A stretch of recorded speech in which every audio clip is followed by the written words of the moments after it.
Baiklah, dalam video ini kami akan mengidentifikasi isu dan peran Indonesia sebagai negara yang menjunjung tinggi prinsip bebas aktif dalam hubungan luar negeri, seperti halnya konflik yang terjadi di Rusia dan Ukraina, dan solusi apa yang ditawarkan oleh Indonesia dalam menciptakan perdamaian dunia, sebagaimana amanat yang disampaikan oleh UUD Negara Republik Indonesia tahun 1945. Sebelum kami menjelaskan hasil dari analisis kami, alangkah baiknya kami memperkenalkan diri kami masing-masing. Kami dari kelompok 2, yang pertama ada Andre Dwi Putra Sinaga, yang kedua ada Dwi Putua Simbolon, yang ketiga ada Kezia Tasa M. Teta Karina Bangun, yang keempat ada Lestari Lemban Batu, yang kelima ada Nadira Jawani, yang keenam ada Loruli Lemban Batu, dan yang terakhir ada Vivin Sylvia Boang Manalu. Baiklah, untuk bagian pertama yaitu mengidentifikasi isu terkait konflik antara Rusia dan Ukraina akan dijelaskan oleh rekan saya yang bernama Vivin Sylvia Boang Manalu. Dipersilakan Vivin. Baiklah, terima kasih kepada moderator. Di sini saya akan menjelaskan bagian pertama, yaitu mengidentifikasi isu terkait konflik antara Rusia dan Ukraina. Konflik Rusia dan Ukraina sudah berlangsung sejak lama. Dahulu, Rusia dan Ukraina itu adalah satu negara, yaitu negara Uni Soviet, negara komunis yang kuat di zaman itu. Pada 1991, Uni Soviet bubar dan Ukraina memberikan suara untuk memerdekakan diri dari Uni Soviet dalam sebuah referendum. Presiden Rusia Boris Yeltsin pada tahun itu menyetujui hal tersebut. Selanjutnya, Rusia, Ukraina, dan Belarusia membentuk Commonwealth of Independent States atau CIS.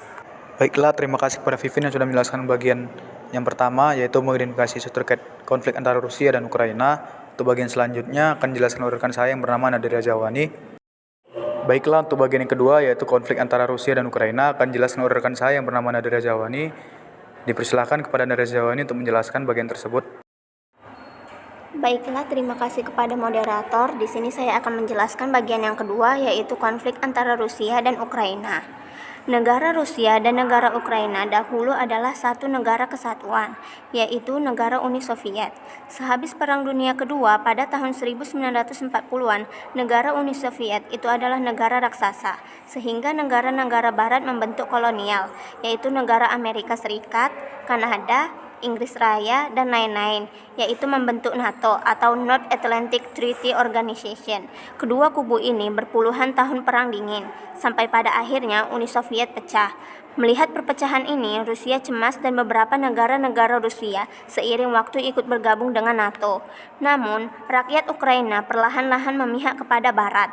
Namun, Presiden Ukraina Viktor Yanukovych justru dekat dengan Putin dan membuat rakyat demonstrasi dan melengsarkan pemimpin Ukraina. Pada tahun 2014, Rusia mencaplok Crimea agar Rusia mempunyai pengaruh besar pada Ukraina. Baiklah, terima kasih kepada rekan saya yang bernama Nadira Jawani. Untuk bagian selanjutnya akan dijelaskan oleh saya sendiri, yaitu sambungan dari konflik antara Rusia dan Ukraina. 5 tahun kemudian, seseorang berlatar komedian berhasil menjadi presiden Ukraina, yaitu Volodymyr Zelensky. Sejak itu juga Ukraina dekat lagi dengan NATO.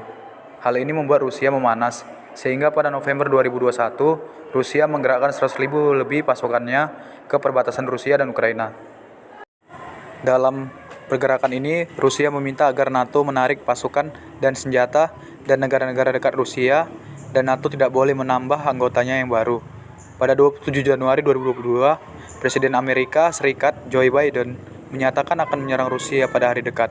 Dan pada 21 Februari 2022, Presiden Putin mengakui 2 daerah Ukraina sebagai negara merdeka dan mengarahkan tentaranya ke sana. Serangan pertama diluncurkan dan Ukraina melakukan himbauan kepada warga untuk berlindung dan Ukraina memperlakukan darurat militer. Baiklah, untuk bagian selanjutnya yaitu peran Indonesia sebagai negara yang menjunjung tinggi prinsip bebas aktif dalam hubungan luar negeri akan dijelaskan oleh rekan saya yang bernama Andre Dwi Putra Sinaga. Dipersilakan Andre. Baiklah, terima kasih buat moderator atas kesempatannya. Peran Indonesia sebagai negara yang menjunjung tinggi prinsip bebas aktif dalam hubungan luar negeri.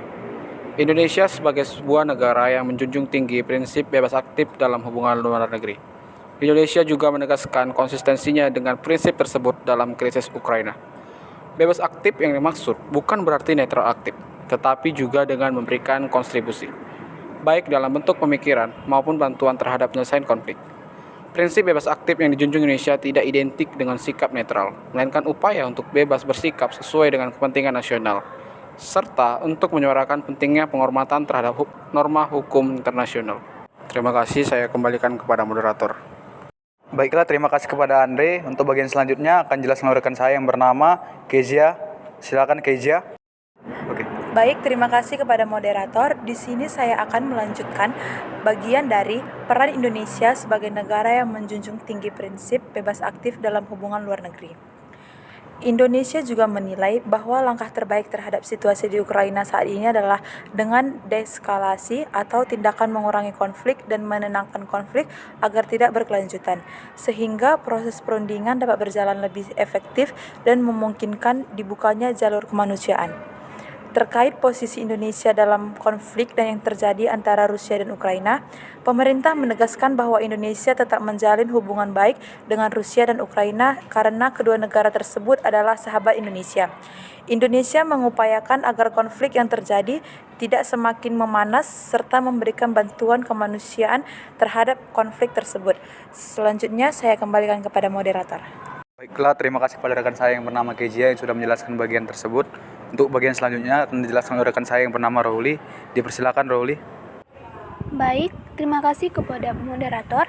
Di sini saya akan menjelaskan solusi yang ditawarkan oleh Indonesia dalam menciptakan perdamaian dunia sebagaimana amanat yang disampaikan oleh Undang-Undang Dasar Negara Republik Indonesia tahun 1945. Solusi yang diberikan Indonesia terhadap konflik antara Rusia dan Ukraina yaitu bahwa Indonesia menawarkan solusi bantuan jangka pendek dan jangka panjang terkait perang antara Rusia dan Ukraina. Dalam jangka pendek, Indonesia berkomitmen untuk membantu Ukraina dalam mendistribusikan pangan, lalu menyiapkan bantuan kemanusiaan dan rute pelayaran alternatif ke Ukraina.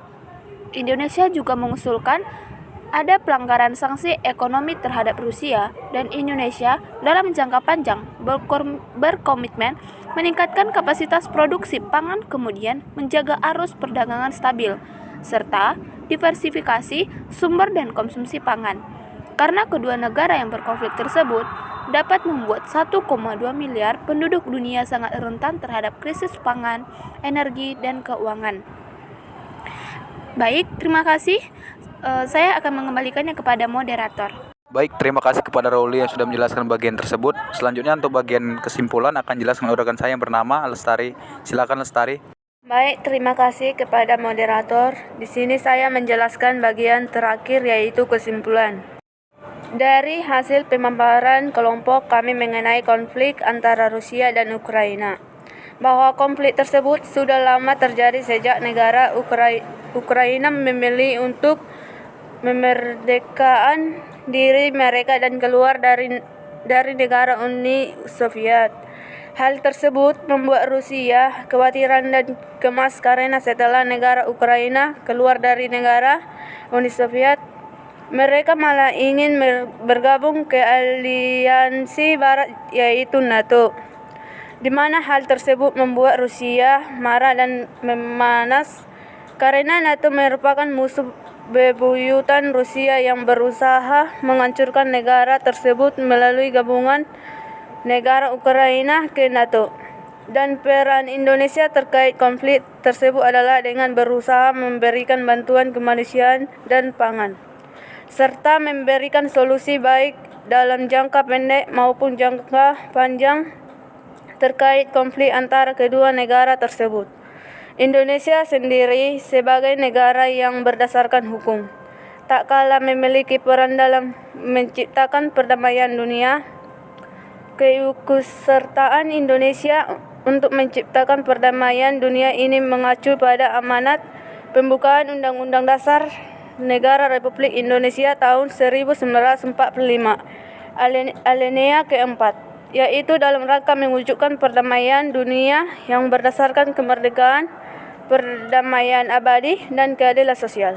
Baiklah, terima kasih kepada rekan saya yang bernama Lestari yang telah menjelaskan bagian tersebut. Sekian hasil dari pemaparan kelompok kami mengenai isu terkait konflik antara Rusia dan Ukraina serta peran Indonesia dalam konflik tersebut dan solusi yang diberikan Indonesia dalam menyelesaikan konflik tersebut. Kami mohon maaf apabila ada kesalahan dan kekurangan dalam membuat video tersebut.